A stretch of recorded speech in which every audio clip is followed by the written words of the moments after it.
전국적으로 지역마다의 이제 부동산 시장의 흐름이 다 다른데요. 그래서 경상도에 사시는 분, 충청도에 사시는 분, 광역시에 사시는 분들에 따라서 내 집 마련을 언제 할지가 굉장히 중요한 이슈인데요. 바로 이 부분을 리치고 멤버십에서 해결을 해 드리려고 합니다. 그래서 매주 화요일, 목요일에 정각 12시에 라이브로 진행을 할 예정이고요. 전국 어디라도 내 집 마련에 대해서 궁금한 분들 계시면 이 멤버십에 가입하시면 같이 소통하면서 이야기 나누시면 좋을 것 같고요. 짜장면 한 그릇 값이 9,000원에 이 모든 혜택을 가져가실 수 있게끔 준비를 했습니다. 자, 그래서 짜장면 한 그릇 값으로 전국 어디라도 내 집 마련에 대한 이런 좋은 타이밍 잡기 원하시는 분들이 있으신다면 멤버십에서 인사 나누도록 하겠습니다. 안녕하세요. 반갑습니다. 리치고 TV의 김기원입니다. 한도부자입니다. 네. 자, 오늘은 또 굉장히 또 특별한 또 게스트 분을 또 모셨습니다. 네. 자, 우리 구해조 빌딩. 그쵸? 네, 네. 네, 유튜브 채널을 또 운영하고 계신 우리 김지환 대표님을 모셨습니다. 네. 반갑습니다. 네, 안녕하세요. 네. 자, 일단 구해조 빌딩이라는 뭐 여기서 딱 어떻게 빌딩을 구해 주시는 건 저도 구해 주시면 좋을 것 같은데. 네, 뭐 두 가지 의미입니다. 네. 그 투자에 적합한 빌딩을 구해드리기도 하고 네. 문제 있는 건물들을 구해주기도 합니다. 아. 우리가 보통 구해줘 빌딩 이러면 네. 우리가 생각나는 게 TV 채널에서 구해줘 홈즈 음. 하잖아요. 아. 혹시 그거랑 또 관계가 있나요? 사실 저 아이디어는 거기서 착안이 됐는데, 네. 네, 그랬습니다. 아, 그러면 정확하게 지금 회사 이름이나 지금 하고 계신 그런 네, 채널 이름은 이제 구해줘 빌딩. 네. 그리고 제가 운영하는 회사는 네. 시공조와 CNC 종합건설사고요. 네. 그 시공조 S&D 네. 실내건축업. 네. 그리고 구해줘 빌딩 중개. 아. 그래서 중개 리모델링을 하고 신축을 하고 나서 이제 공실이 되잖아요, 자연스럽게. 그래서 거기서 임대도 맞추고 이렇게 또 좀 팔아도 드리고 아. 엑시트 이런 것들 도와드리다 보니까 중개팀이 또 신규 법인으로 또 설립돼 있습니다. 아. 예. 중개사님들이 한 12명 정도 소속돼 있어요. 아, 네. 그래요. 네. 그러니까 우리 그 김 대표님 같은 경우는 네. 처음에는 이제 제가 알고 있기로는 인테리어로 좀 시작하셨다가 건설사로 갔다가 아. 그러면서 이제 중개 사업까지 같이 하시는 거예요. 와. 이 연계되는 비즈니스를 그냥 다 하시는 지금 네. 내가 다 먹겠다. 네. 요즘은 대부분 다 나눠 먹던데. 이게 요새 보면 네. 저는 개인적으로 이제 제가 구해줘 빌딩 같은 경우는 또 좋아하는 채널이기도 한데 네. 거기 보면 사례가 너무 많이 나와 있어요. 아, 그래요? 그러다 보니까 음. 뭐 예를 들어서 이런 건물에 대한 사례, 이런 네. 건물에 대한 사례. 어. 그리고 실질적으로 종합건설면을 가지고 있는 시공사다 보니까 네. 여러 가지 다양한 사례에 대한 거를 음. 너무나 직관적으로 설명을 좀 잘해주세요. 그러다 보니까 네. 저도 이제 그 채널 보면서 여러 가지 많이 생각을 하게 되는데 그렇죠. 지금 이제 이 건설을 하신 지가 팀장님 얼마나 되셨죠? 뭐 이제 직장 생활부터 시작하면 한 17년 이 정도 된 것 아. 같고요. 제가 이제 제 사업을 시작한 건 7년인데 네. 독립하고 1, 2년은 인테리어를 하다가 음. 좀 비전이 없어서 네. 리모델링 쪽으로 방향을 잡고 아. 시작한 지는 이제 5년 정도 됩니다. 네. 제가 알고 있기로는 5년 정도인데도 지금 회사 규모가 상당히 크거든요. 이게 뭐 구체적인 금액을 밝힐 수 있는지는 모르겠지만 거의 몇백억 하는 회사예요. 와. 음. 아, 이런 대단한 분을 어떻게 지금 섭외를 하신 아니 거예요? 제가 막 나와달라고 뭐 꼬셨습니다. 아, 안 나. 제가 남 대표님은 이제 업계에서 제가 후배입니다. 네. 아, 네. 네. 그러면 우리 대표님도 건설사 근무하셨어요? 네, 건설사 근무했고 네. 그 같은 회사 소속은 아닌데 그 건설사에서 이제 같은 현장 네. 예 거기서 이제 뵀었죠. 아, 벌써 십몇 년 전이네요. 그러니까 네. 옛날에 뭐 그렇게 만났는데 지금 이제 뭐 거의 쳐다보려면 이렇게 그래서 되셨네요. 그러니까. 그래서 오늘 우리 아유, 리모델링 네. 전문가 김지환 대표님 모시고 정말 우리가 게스트분들 이렇게 모시면 네. 그러니까 항상 우리가 이야기 건물 리모델링 이야기를 할 때 수박 겉핥기식으로 이야기를 많이 했잖아요. 그렇죠. 뭐 리모델링 이야기 하는데 뭐 이게 음. 제대로 답을 좀 약간 듣기가 좀 애매한 경우가 많았는데 오늘은 정말 네. 종합건설사 대표님께서 와. 직접 이야기를 해주시는 거니까 그러니까요. 저희가 이제 마음껏 네. 질문해도 되잖아요. 그리고 이제 워낙 또 컨텐츠가 좋으시다 보니까 그러니까요. 유튜브 구독자도 지금 꽤 상당하다고 제가 네, 생각하거든요. 네. 지금 6만 초반대 야, 이제 이 구독자. 건물 예, 예. 빌딩에서 사실 그런 구독자를 모으기가 쉽지가 않은데. 저도 사실 기대를 안 했거든요. 이제 아. 건물주님들이 구독자시니까 얼마나 되겠나 음. 싶었는데 네. 요즘 들어서 또 더 늘어나고 있는 느낌이에요. 와. 오. 사실 이게 본격적인 질문 앞서 네.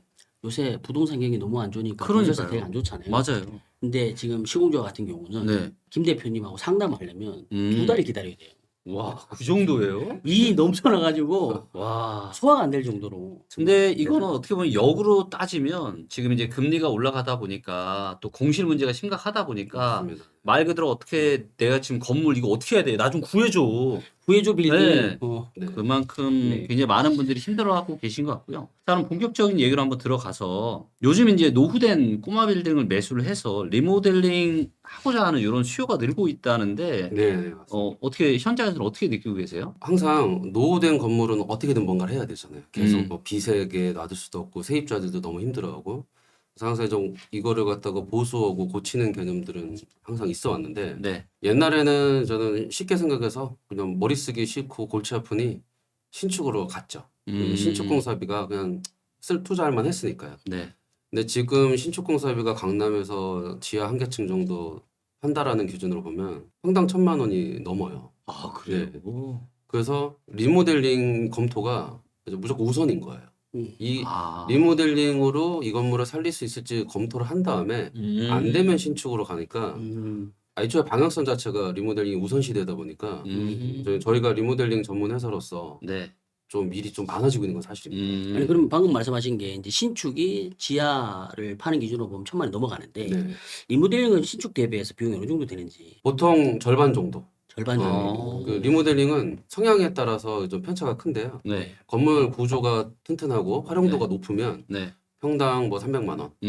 평당으로 계약을 하고 일을 하진 않지만 네. 예산을 사전에 항상 책정해 드려야 되니까. 그렇죠. 그러니까 신축보다 더 경쟁력이 있습니다라는 어떤 검증이 돼야 되니까 제가 예산을 항상 책정해 드리는데 보통 보면 건물 사이즈가 크고 네. 구조체를 활용도가 높으면 평당 뭐 300만 원. 정말 그리고 괜찮네. 보통 이제 500만 원으로 절반값으로 신축처럼 똑같이 만들어 드리는데 그런 게 있어요. 이제 주택을 내력벽 철거하고 근생으로 바꾸는 것도 꽤 많아요. 많죠. 그런 것들은 좀 평당 600, 700 정도로 조금 올라가죠. 아. 신축 공사비에 좀 근접해지죠. 구조 보강이나 이런 것들이 많아져서 그런 맞아요. 부분도 있죠. 근데 신축이 이렇게 이제 공사비가 예전보다 이제 많이 올라갔다고 하셨는데 네. 그게 무슨 뭐 요즘 이제 주택 시장에서 이야기하는 인건비가 올라가고 네. 원자재 가격이 상승해서 그런 건가요? 코로나 시국에 원자재 값이 미친 듯이 올라가더라고요. 그냥 진짜 말 그대로 2배 올라요. 그래서 조금 안정됐어요. 그러니까 뭐 100% 올랐던 거가 70%, 80% 수준으로 좀 다시 떨어졌어요. 20, 30%가 떨어졌죠. 근데 그 간극을 인건비가 또 메우는 거예요. 지금 현 상황이. 그러다 보니까 코로나 시국에 올라간 건축비가 떨어질 생각을 안 하고 있어요. 떨어질까요? 제가 보기에는 안 떨어질 것 같아요. 아, 이게 사실 이게 인건비도 그렇고 자재비도 그렇고 한번 오르잖아요. 맞아요. 떨어지질 않아요. 도대체 왜 그런 거예요? 그러니까요. 네? 아, 좀 떨어졌으면 좋겠어요. 아니, 그 되게 웃긴 게 업계에서도 지금 음. 부동산 경기가 안 좋다 보니까 네. 일을 많이 해야 일거리가 있는 거잖아요. 그렇죠. 부동산 경기가 좋아야 일을 많이 하고 작업자들이 작업을 하는데 지금 이제 일거리도 많이 없는데 작업자들이 그럼 많이 논다는 얘기거든요. 그렇죠. 그런데도 왜 인건비를 안 내릴까요? 저도 사실은 네. 이 업이 활성화되려면 네. 자재값이 떨어지고 인건비가 좀 떨어져야 돼요. 그러니까 그래야 투자들을 하시니까. 그렇죠. 그러니까요. 그러니까 떨어지기를 진짜 간절히 바라는데 떨어지고 있지 않은 것 같아요. 전체적인 물가가 오르니까 근로자분들도 네. 일정 수입이 있어야 되는 건데 결국은 그런 것 때문에 올라가는 거예요. 그 방금 말씀하신 게 결국에는 이제 신축을 하기 전에 리모델링으로 해서 우리가 이제 수지 분석을 하는 개념으로 해서 네. 그걸 먼저 분석을 해보고 나서 진행한다 그랬잖아요. 맞습니다. 네. 근데 그럼에도 불구하고 신축이 다 깨끗하게 헐물고 나서 새로 짓는다고 하면 네, 네. 리모델링은 기존에 있는 골조를 최대한 살려서 진행을 하는 거잖아요. 근데 맞습니다. 그렇게 되면 안에 있던 기존의 배관 배선들이나 뭐 여러 가지 구조체에 대한 문제나 보강에 대한 문제 이런 것들이 상당히 복잡하고 어려울 것 같은데 그렇죠. 금액적인 부분에 대한 장점 말고요. 네, 네. 다른 공사적인 부분에 장점이 있을 수 있나요? 리모델링이? 뭐 일단은 이런 것들이 꽤 있어요. 2000년 초반에 그 1종, 2종, 3종 대부분 전 서울 도심가 건물들이 상업지, 뭐 준주거 뭐 다 그거면 좋겠죠. 높이 올라가고 맞아요. 용적률 네, 혜택, 네. 이렇게 용적률 높고. 네. 근데 대부분은 한 90%는 1종 일반 주거지요. 아. 2종 일반 주거지요. 3종 일반 주거지요. 요 1, 2, 3종에서 왔다 갔다 왔다 갔다 하거든요. 하죠. 근데 2000년 초반에는 이게 종 구분이 없었어요. 일반 주거 지역이었어요. 아. 2000년 초반부터 2002년도 겁니다. 아마. 네. 그때부터 1종, 2종, 3종이 나뉘어졌어요. 그래서 1종은 뭐 150%, 2종은 200%, 3종은 250% 이렇게 지금 정형화 됐는데 그때 당시에 250%까지 됐단 말이죠. 네. 그래서 250%로 지었어. 근데 2종이 됐어요. 그럼 혜택을 본 거잖아요. 그렇죠. 50%에 한 층, 두 개 층 이렇게 혜택을 본 거니까 이런 건물들은 무조건 리모델링 해야 되는 거예요. 돈이 아무리 들어도 맞아요. 그 한 개 층에서 네. 나오는 월세가 무시 못 하거든요. 맞습니다. 네, 이런 경우는 저 무조건 리모델링 해야 되는 거예요. 아, 이게 결국에는 철거하고 신축했을 때 용적률에서 빠져버리면 아무 의미 없는 거네요. 맞습니다. 네, 그리고 저 주차 관련된 것들이 이제 네. 도심가는 물론 저 건물이 주차장에 여유 있으면 좋은데 네. 주차장이 별로 영향을 안 받는 또 지역들도 있잖아요. 주차가 1층에 있으면 1층 월세가 비싼 지역이라 손해야. 예. 그런 데들은 주차가 필요하기보다 주차 관련된 혜택이 옛날 법규 기준으로 네. 이게 돼 있으면 그것도 신축 못 하는 거죠. 그러니까. 리모델링 해야 되는 거죠. 예. 사실은 이게 결론적으로 봤을 때는 신축이 무조건 좋은 건 아니다. 예를 들어서 뭐 금액적으로도 올라갈 수도 있고 뭐 리모델링 무조건 나쁜 것도 아니다. 네. 네, 네. 케이스 바이 케이스로 볼 수가 맞습니다. 있겠네요. 그래서 지금 ING로 네. 현 상황에서 딱 저희 회사에서 20개 정도를 현장을 하고 있는데 지금 현재. 예. 와. 그래서 보통 이제 전반기, 후반기 나뉘면은 1년에 40개를 합니다. 음. 근데 지금 20개 현장 하고 있는 것 중에 14개가 리모델링, 아. 6개가 신축인데 음. 좀 구해달라고 오시죠. 구해달 빌딩으로. 그래서 분석을 합니다. 그러면은 아 여기는 아무리 봐도 리모델링으로 아. 살릴 수가 없다. 음. 라고 하는 것들이 신축으로 넘어가요. 그래서 이제 6개 정도의 신축이 있는 거고. 예, 그래서 일단은 무조건 리모델링. 리모델링 우선 검토입니다. 네.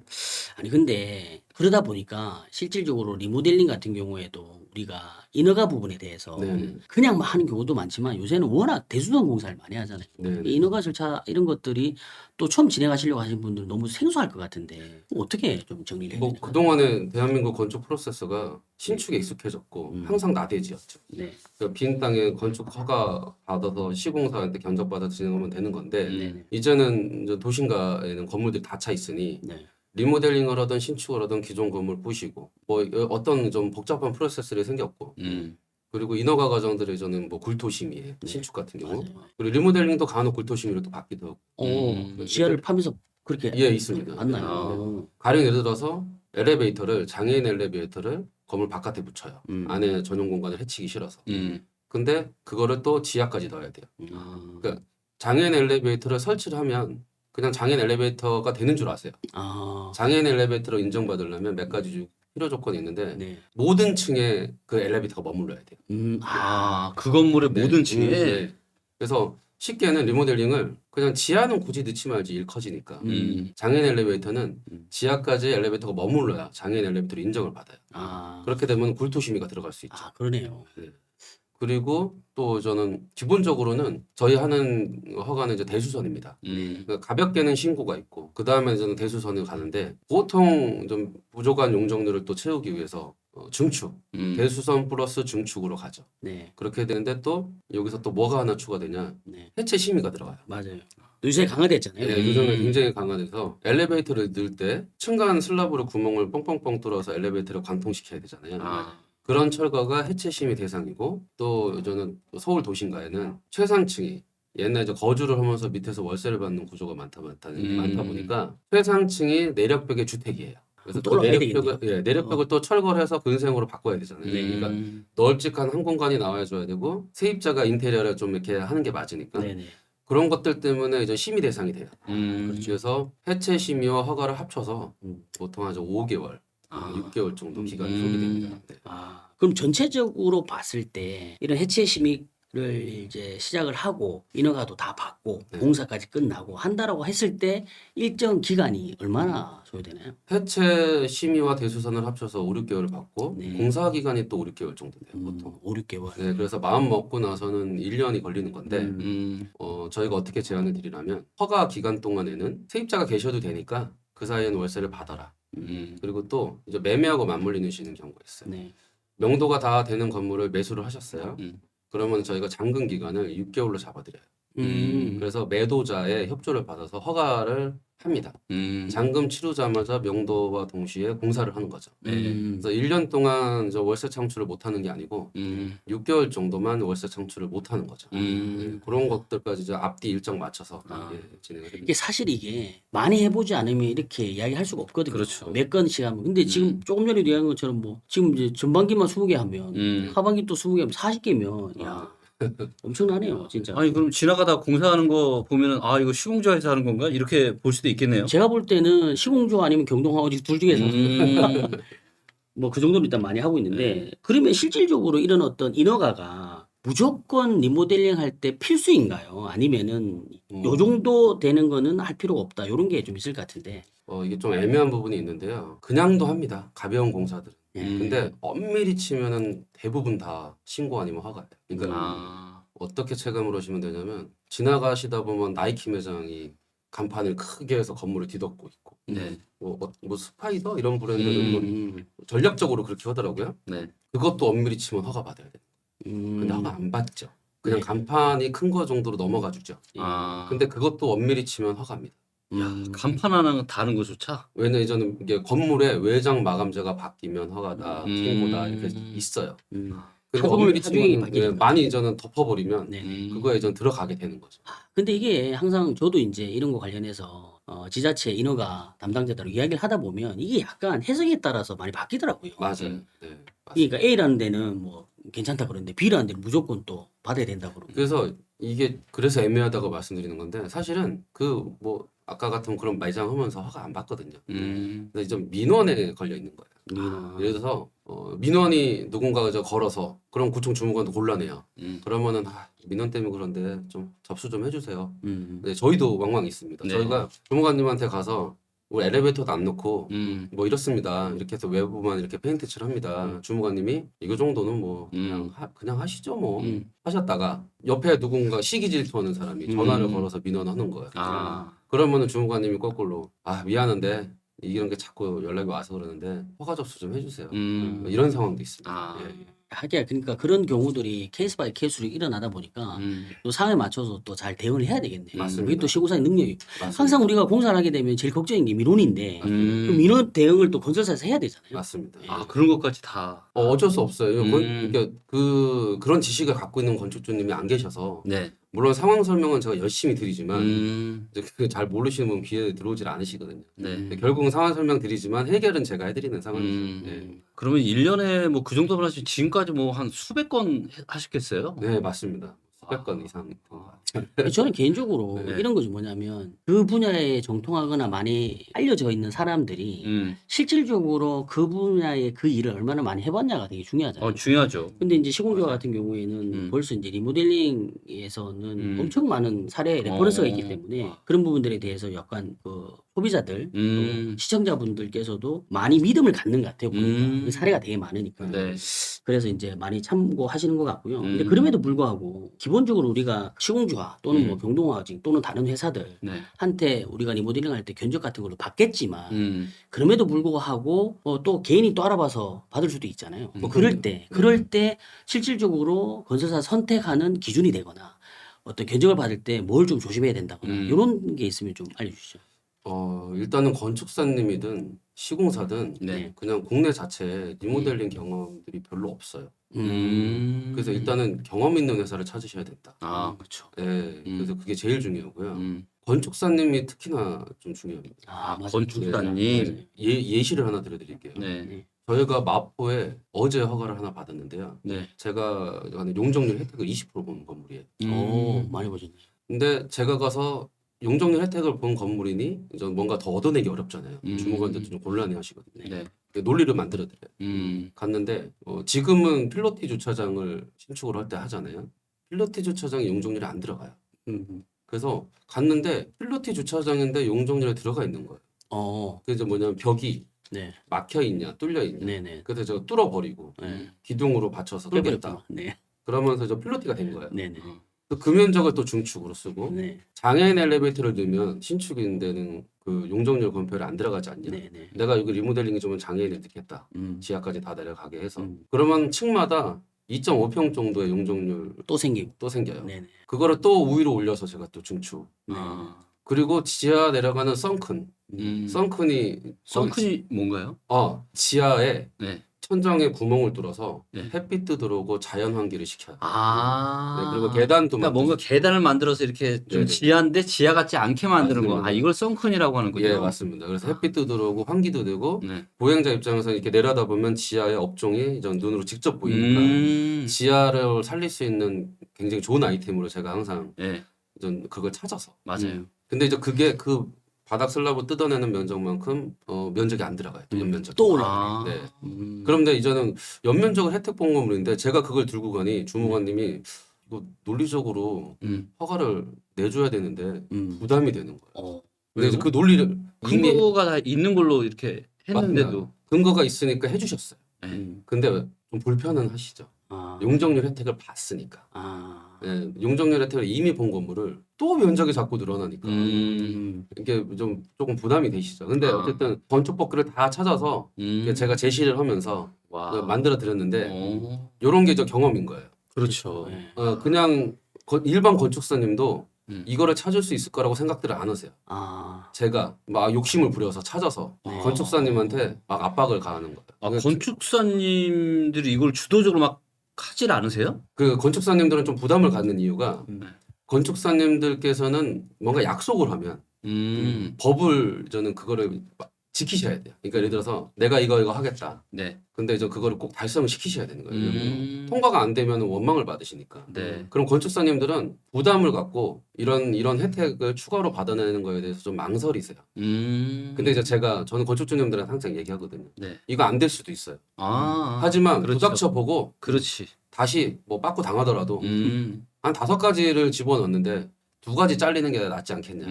근데 이게 법을 집행하는 건축법을 집행하는 사람의 마인드가 아니고 약간 사업가 장사 기준으로 제가 접근하는 거죠. 그렇죠. 근데 뭐 다 수익률 보고 그럼요. 또 맞아요. 재산 가치 올리려고 하는 그럼요. 거니까. 맞아요. 저는 그런 불편함을 마다하지 않고. 아. 네, 그래서 저랑 같이 일하시는 건축사님들이 저는 굉장히 피곤해하셨다가 지금은 저는 선수가 되셔서 어이구. 거꾸로 이거 찾아먹을 수 있어요.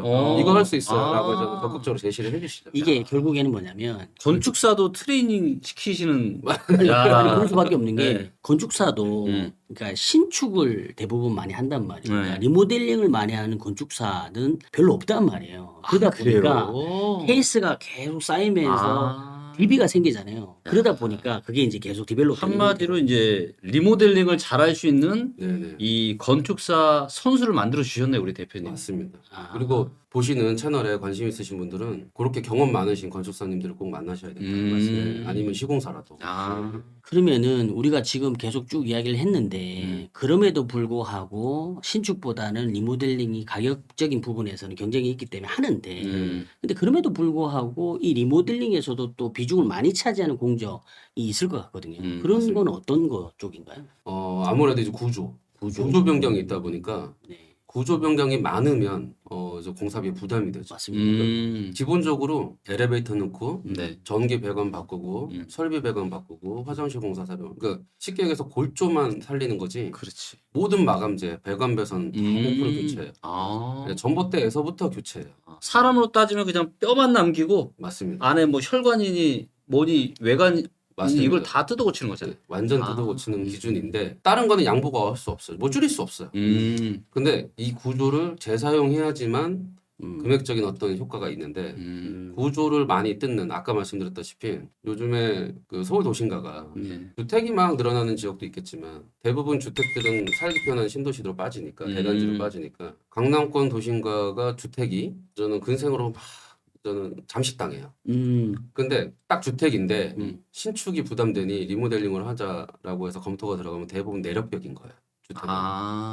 그래서 그럼 잠깐만 이제 제가 왜냐면 전국적으로 지역마다의 이제 부동산 시장의 흐름이 다 다른데요. 그래서 경상도에 사시는 분, 충청도에 사시는 분, 광역시에 사시는 분들에 따라서 내 집 마련을 언제 할지가 굉장히 중요한 이슈인데요. 바로 이 부분을 리치고 멤버십에서 해결을 해 드리려고 합니다. 그래서 매주 화요일, 목요일에 정각 12시에 라이브로 진행을 할 예정이고요. 전국 어디라도 내 집 마련에 대해서 궁금한 분들 계시면 이 멤버십에 가입하시면 같이 소통하면서 이야기 나누시면 좋을 것 같고요. 짜장면 한 그릇 값이 9,000원에 이 모든 혜택을 가져가실 수 있게끔 준비를 했습니다. 자, 그래서 짜장면 한 그릇 값으로 전국 어디라도 내 집 마련에 대한 이런 좋은 타이밍 잡기 원하시는 분들이 있으신다면 멤버십에서 인사 나누도록 하겠습니다.